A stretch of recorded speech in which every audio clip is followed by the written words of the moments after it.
আমার টুকটুকির কি হয়েছে? মন খারাপ কেন? আচ্ছা, আজকে এখানে সুন্দর করে সাজানো হয়েছে কেন? কারণ আজকে আমার টুকটুকির জন্মদিন। জন্মদিন নাকি চাই? কেন, কি হয়েছে? কিসের জন্মদিন? জন্মদিন হলো তোমার কেক আসতো, কেক কই? তাই তো, আমি তো সেই সকালবেলা কেকটা অর্ডার করছি, এখনো আসেনি। না। দাঁড়াও, আমি ফোন দিয়ে এক্ষুনি বাবা দিয়ে দিচ্ছি।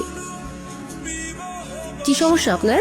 জি কোনো সমস্যা নাই তো ম্যাম, আপনার একটা কেকের অর্ডার ছিল। জি আমি জানি আমার কিসের অর্ডার ছিল। এখন আপনি বলেন, আপনার কি কোনো টাইম সেন্স নাই? কেকটা আমি সকালবেলা অর্ডার করছি, এখন অলমোস্ট বিকেল। এখন কেকটা যদি নষ্ট হয়ে যায় না, আপনার কিন্তু খবর আছে। এখানে তো আমার কোনো ফল্ট নাই ম্যাম, আমাকে যখনই ডেলিভারি করতে বলছে আমি তো তখনই। এই থামেন তো, আপনি কোনো কথাই বললেন না। টুকটুকি চলো তো আমরা গিয়ে কেকটা কাটি।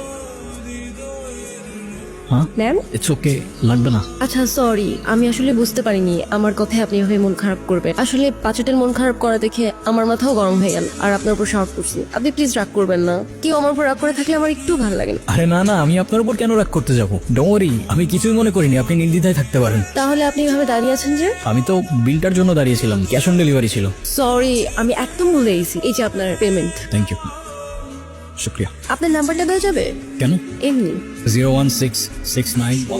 আপু, একটা কথা বলি। হ্যাঁ বলো। ডেলিভারি বয় কিন্তু অনেক হ্যান্ডসাম। দুষ্টু পাকা বুড়ি একটা। হ্যালো, আসসালামু আলাইকুম। ওয়ালাইকুম আসসালাম, কেমন আছেন? আপনি কি বলছেন? আমি জুই, ওই যে আজকে আপনাকে যে মেয়েটা বকলো, আমি সেই মেয়েটাই। ও আচ্ছা, হ্যাঁ বলুন। আচ্ছা, আমার জন্য একটা পেস্ট আনতে পারবেন? আমি আপনাকে টাকা দিয়ে দিব। এখন তো প্রায় 1:30 বাজে। তো কি হয়েছে, আপনাদের তো 24 আওয়ার সার্ভিস। হ্যাঁ আচ্ছা, আপনি আমাদের অ্যাপ থেকে অর্ডার করুন, কেউ না কেউ গিয়ে দিয়ে আসবে। না, আমার তো আপনাকেই লাগে। মানে?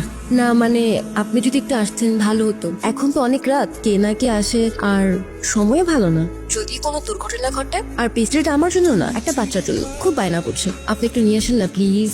আচ্ছা ঠিক আছে, আপনি অর্ডারটা করুন, আমি নিয়ে আসছি। ওকে, কি দেখছেন? আপনি তো বলেছিলেন পেস্ট্রিটা একটা বাচ্চার জন্য, রাইট?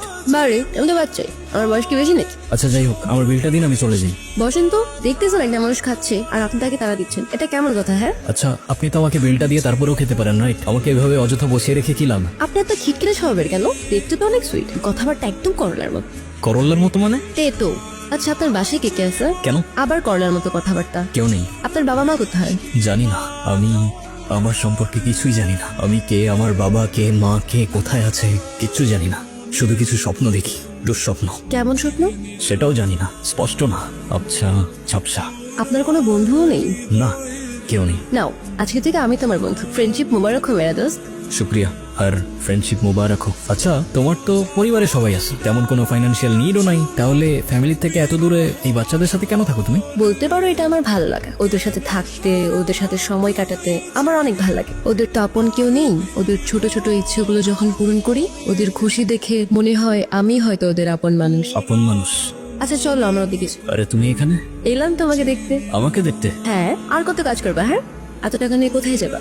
কোথাও না, কোথায় আর যাবো? কিন্তু আমাকে তো যেতে হবে। কোথায় যাবে তুমি? আমাদের বাড়িতে। ও আচ্ছা, যাও ঘুরে আসো, ভালো লাগবে। ঘুরে আসো আবার কি? তুমিও তো যাচ্ছ আমার সাথে। মানে আমি কেন যাব? তোমাকে আমার সাথে যেতে হবে। আরে না, কি বলো, আমি গিয়ে কি করব? আমি এত কিছু জানি না, মা তোমাকে সাথে নিয়ে যেতে বলছে। আচ্ছা এবার না হয় তুমি গিয়ে ঘুরে আসো, আমি পরে কখনো যাব। না, তোমার এক্ষুনি যেতে হবে আমার সাথে আমাদের সরিষা বাড়ি। কোথায় বললে? সরিষা বাড়ি, আমাদের বাড়িতে। কি হয়েছে তোমার? না কিছু না। চলো তোমার ছুটির ব্যবস্থা করি, আসো। কি দেখছো? সবকিছু কেমন যেন পরিচিত লাগছে, মনে হচ্ছে এখানে, এই গ্রামে আমি আগেও এসেছিলাম। তাই নাকি? তো কবে এসেছো শুনি? জানি না। কেমন লাগছে আমাদের গ্রাম? সুন্দর, আই মিন অসম্ভব সুন্দর। তাহলে তোমাকে এত আনমনে লাগছে কেন? জানি না, তবে এখানে আসার পর থেকে কেমন যেন সবকিছু এলোমেলো লাগছে, কিছুই বুঝতে পারছি না। কেন? সেটাও জানি না। আচ্ছা আমাকে একটা কথা বলো তো, হুম। আমার ফেসের সাথে কি তোমাদের এখানের কারোর চেহারা মেলে? হ্যাঁ, এখন এত কিছু চিন্তা বাদ দাও। সন্ধ্যা হয়ে যাচ্ছে, বাড়ি যেতে হবে, চলো। সন্ধে হলেই বাড়িতে যেতে হবে কেন? কারণ আমাদের এখানে সন্ধ্যা নেমে আসলে ভূত আসে, বিশ্বাস করো না তো? ওয়েট। অনেক ভয় পেয়ে গেলাম। আচ্ছা চলো। চলো। কবির, মা বাবা যদি তোমার ফ্যামিলি সম্পর্কে জিজ্ঞাসা করে, তুমি আবার এসব বলো না যে তুমি কিছু জানো না। শুনতে কেমন যেন লাগে, অন্য কিছু বলে দিও। ওকে? আচ্ছা। চল। বাবা, ঢাকায় তোমার কি কি আছে আর তুমি করো কি? আমি একটা রেস্টুরেন্টে জব করি, একাই থাকি, পরিবার বলতে তেমন কেউ নেই, অনাথ বলতে পারেন। অনাথ কেন বলছো? আমরা আছি না, আমি আছি না। আমাকে কি তোমার মায়ের মতো মনে হয় না বাবা? তাছাড়া সব মায়ের না সব সন্তানকে আপন মনে হয়, অনাথ মনে হয় না। আজ থেকে তুমি আমার সন্তানের মতো, কেমন?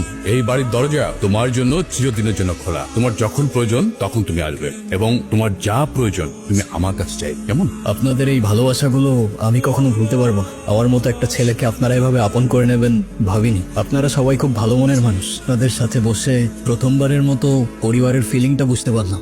এখানে ঘুমাচ্ছ কেন? রুমে গিয়ে ঘুমাও। আচ্ছা ঠিক আছে জুই, থ্যাঙ্কস থ্যাঙ্কস কেন? সবকিছুর জন্য থ্যাংক ইউ। কবির স্যার, আপনি কি ছোট স্যার দেখছেন? রাজা যখন নিখোঁজ, প্রজার ঘুম হারাম। কোথায় রাজা, কোথায় রাজা, কোথায় যে আর খুঁজি। রাজার প্রাণ সংকটে তাই প্রাণটা গেল বুঝি। স্যার আপনি এগুলা কি বলতেছেন? আমি তো কিছুই বুঝতেছি না। আসো আমিন, তোমার একটা গল্প শোনাই। জি স্যার, বলেন না।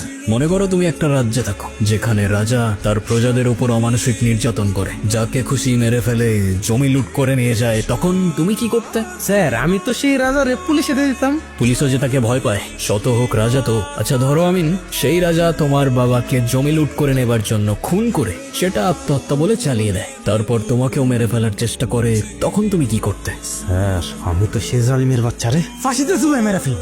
কবির, কবির দাঁড়াও। তুমি কোথায় যাচ্ছ? অনেক দূরের পথ। আমাকে সাথে নিবে না? এখন তোমার পরিবারের তোমাকে প্রয়োজন, তাদের পাশে থাকাটা তোমার দায়িত্ব। তাহলে শহরে এসে দেখা করবো আমি তোমার সাথে, তোমায় কল করবো আমি। আমি হয়তো তোমাকে বোঝাতে পারিনি জয়ী, আমি তোমার জন্য না। তোমার জীবন আমার জীবন, তোমার পথ আমার পথ, অনেকটাই আলাদা। আমি চাই না আমার সেই জীবনের সাথে জড়িয়ে তোমার জীবনটা নষ্ট করে ফেলো। আমাদের মধ্যে যত দূরত্ব থাকবে তোমার জীবনটা ততটাই সুন্দর হবে। তাহলে আমাদের আর দেখা হবে না? জানি না। কবির, আমি তোমার জন্য অপেক্ষা করবো।